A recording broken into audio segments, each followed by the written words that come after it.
یہ پوچھتی ہیں 9 ذی الحجہ کا روزہ سعودی عرب کے حساب سے رکھیں گے یا پاکستان کی 9 تاریخ کے حساب سے رکھیں گے؟ 9 ذی الحجہ کا روزہ ہم پاکستان کے حساب سے رکھیں گے. اس کی وجہ یہ ہے کہ شریعت میں جتنی بھی عبادات ہیں ان کے لیے وقت جو ہے وہ ظرف ہوتا ہے.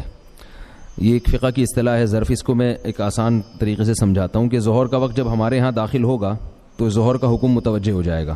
ظاہر ہے ہمارے ہاں جب صبح صادق ہوگی تو ہمارے ہاں جو ہے وہ صبح صادق کے احکامات ہماری طرف متوجہ ہو جائیں گے. ایسا نہیں کہ ہم دنیا کو نہیں دیکھیں گے کہ دنیا کیا کر رہی ہے. ہم جہاں رہتے ہیں وہاں کے حساب سے قربانی کا بھی ایسا ہی ہے.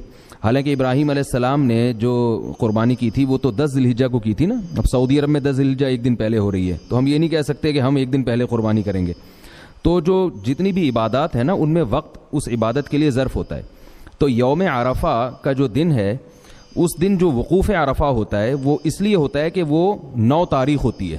اگر 9 تاریخ نہ ہوتی تو وقوف عرفہ بھی نہ ہوتا.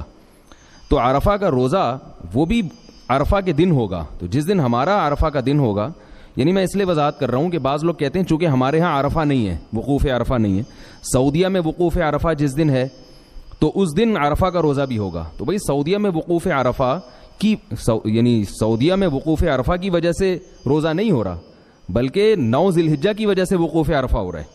تو ہمارے ہاں بھی 9 ذی الحجہ کی وجہ سے روزہ ہوگا نہ کہ عرفہ کی وجہ سے ہوگا, کیونکہ عرفہ خود کسی اور وجہ سے ہو رہا ہے. تو اس لیے یہ جو دن ہے نا وقت یہ ظرف ہے. تو اس میں جو عبادت کی جائے گی اس وقت کو ملحوظ رکھ کے کی جائے گی. اس لیے ہم اپنے حساب سے 9 ذی الحجہ کا روزہ رکھیں گے. بسم اللہ الرحمن الرحیم. آج ذی الحجہ کی پہلی تاریخ ہے. ذی الحجہ کا مہینہ جب شروع ہو جائے تو رسول اللہ صلی اللہ علیہ وسلم کی کچھ ہدایات ہیں اس کے بارے میں. آپ صلی اللہ علیہ وسلم نے صحیح حدیث میں فرمایا کہ ما من ایام العمل الصالح فیہا احب الی اللہ من هذه الايام او كما قال صلی اللہ علیہ وسلم, کہ ان 10 دنوں میں اللہ کو نیک عمل بہت زیادہ محبوب ہے. تو یہ جو پہلی تاریخ سے لے کے 10 تاریخ تک کے ایام ہیں ان میں کوئی بھی نیکی کی جائے, روزہ رکھا جائے, تہجد پڑھی جائے, صدقات و خیرات کیے جائیں یا کوئی بھی نیکی کا بھلائی کا کام کیا جائے تو اس کا ثواب عام دنوں سے زیادہ ملتا ہے. دوسری بات یہ کہ یہ جو ایام ہیں ان کی قرآن مجید میں قسم بھی اٹھائی گئی ہے. والفجر ولیال عشر, قسم ہے فجر کی اور 10 راتوں کی. تو جمہور مفسرین اس طرف گئے ہیں کہ ان 10 راتوں سے مراد ذی الحجہ کی راتیں ہیں. تو ان کے دن کی بھی فضیلت ہے اور رات کی بھی فضیلت ہے. اور رسول اللہ صلی اللہ علیہ وسلم نے ان ایام کے بارے میں فرمایا کہ جس شخص کا ارادہ ہو, صحیح حدیث ہے, جس شخص کا ارادہ ہو قربانی کرنے کا تو اس کو چاہیے کہ ان دنوں میں اپنے ناخن اور بال نہ کاٹے.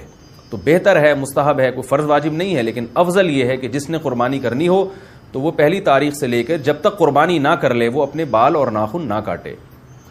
افضل ہے یہ. اور ایام تشریق بھی ہیں ان میں. 9 ذی الحجہ سے لے کر 13 ذی الحجہ تک ایام تشریق شروع ہوتے ہیں جن میں تکبیرات تشریق ہے, جس میں زور زور سے اللہ اکبر لا الہ الا اللہ اللہ اکبر وللہ الحمد یہ پڑھا جاتا ہے. یہ بھی انہی ایام سے منسلک جو ایام ہیں ان کی فضیلت کی بات ہے. اور 9 ذی الحجہ کے روزے کی ایک الگ سے فضیلت ہے, عرفہ کا روزہ جسے کہا جاتا ہے. تو 9 تاریخ کا روزہ وہ آپ صلی اللہ علیہ وسلم نے اس کی بہت ترغیب دی ہے. تو یہ چند احکام تھے جو ان 10 دنوں سے متعلق تھے. اللہ تعالیٰ سے دعا ہے کہ ہمیں ان ایام کی جو فضیلت ہے ان کو حاصل کرنے کی اللہ تعالیٰ ہمیں توفیق عطا فرمائے. وما علینا الا البلاغ.